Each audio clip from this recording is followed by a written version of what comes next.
Awake, O sleeper, arise from the dead, and Christ will give you life. Christ will give you life. Please be seated.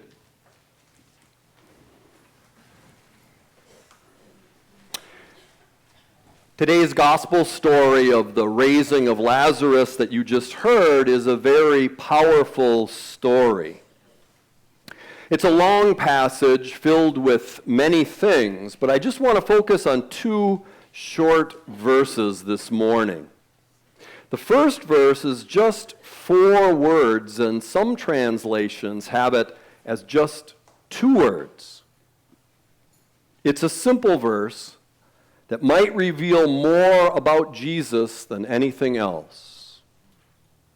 Jesus began to weep, or just Jesus wept. Jesus cried because of the sadness he saw in people he loved like Martha and Mary. That moved him. Jesus wept because he loved Lazarus very, very much. Jesus wept over a world where lives are cut short and people feel alone and afraid. That simple verse, those 2 words, Jesus wept, tell us, maybe more than anything else, that Jesus was fully human. Fully human. He cried at the death of his friend, and he shares in our grieving as he shared in Martha and Mary's.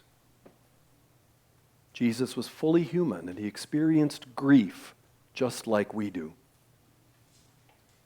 The second verse that I would lift up is near the end of today's passage. That after being moved to tears, Jesus calls Lazarus out of the tomb. He calls him out.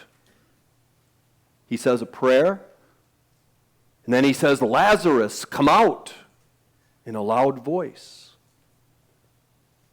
It's interesting to note that when Jesus raised Jairus' daughter from the dead in another place in the Gospels, he took her by the hand and lifted her up, but not with Lazarus.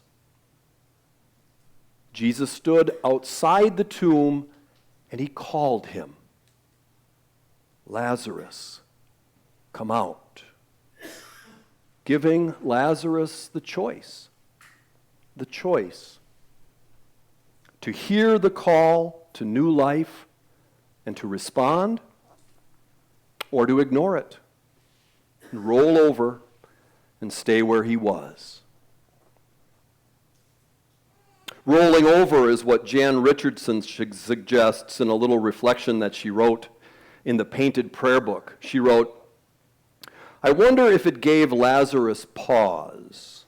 I wonder if Lazarus, stirring in his 4-day tomb and beginning to feel the grave clothes weighing on his waking skin, had to take a moment to consider, when he heard that cry from beyond the threshold of the tomb, when he awoke to that voice, beloved but already growing strange to ears that had begun to settle into silence, when that command came and challenged the dead calm of the grave, did Lazarus give a thought to staying put? It cannot have been easy, feeling the pulse of life tickle at the flesh already loosening from his limbs. Was he tempted to simply roll over and turn his face toward the wall so that he could continue his slide into decay? Nobody goes into the tomb to pull Lazarus out. No one crosses into his realm to haul him to this side of the living. Lazarus has to choose whether he will loose himself from the hold of the grave, its hold on him, his hold on it. Only when Lazarus takes a deep and deciding breath, rises, returns back across the boundary between the living and the dead, only then does Jesus say to the crowd, "Unbind him and let him go."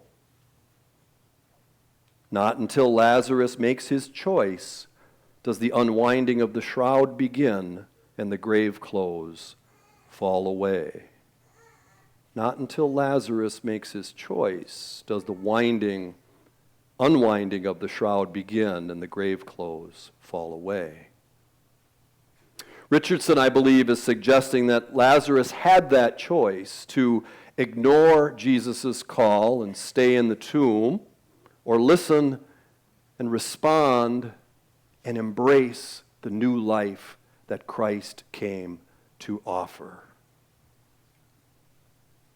I'll never forget a conversation I had with my now 100-year-old father more than about 15 years ago now. And my mother had died 2 years before that. And her death was very hard on my dad. He lost not only his spouse of more than 60 years, but he said, "I lost my best friend." When I was visiting with him, we had a quiet moment over coffee one morning, and I asked, "How are you doing, Dad?" And without hesitating, he looked me in the eye and he said, "I've decided I want to live." He went on to explain that he had been through a stage where he wasn't quite sure. Not that he was going to take his own life, but he felt like he was stuck in grief and sadness and just spending too much time sitting around feeling sorry for himself.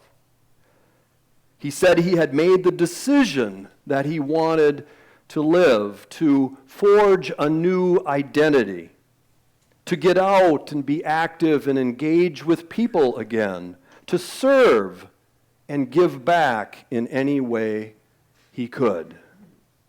He proceeded to deliver Meals on Wheels until he was 96, by the way, but that's an aside. Out of the tomb of his grief and sadness into a new life. Not that he doesn't still grieve, that is an ongoing process, but he's embraced new life and a new way of living. As someone once said, coping with death is one thing, coping with life is another. Called to new life.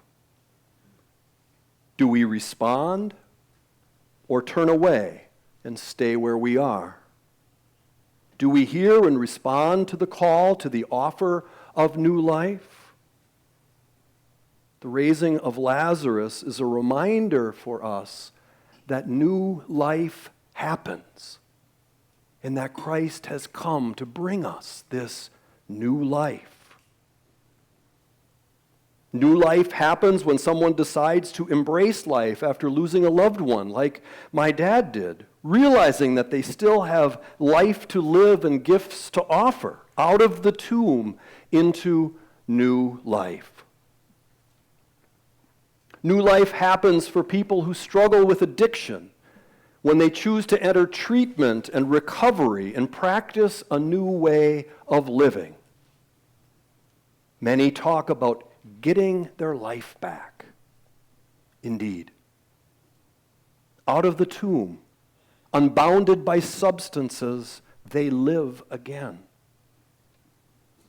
New life happens for people who come out after hiding some aspect of their identity. Now honest about who they are, proud of how God made them, they can live out of the tomb into new life. New life happens for people diminished by illness, injury, age, called forth from the tomb of, I can't do what I could before, or I can't do what others can do. They see that there are other things, that there are new ways of living a fulfilling life. Out of the tomb into new life. New life happens in baptism.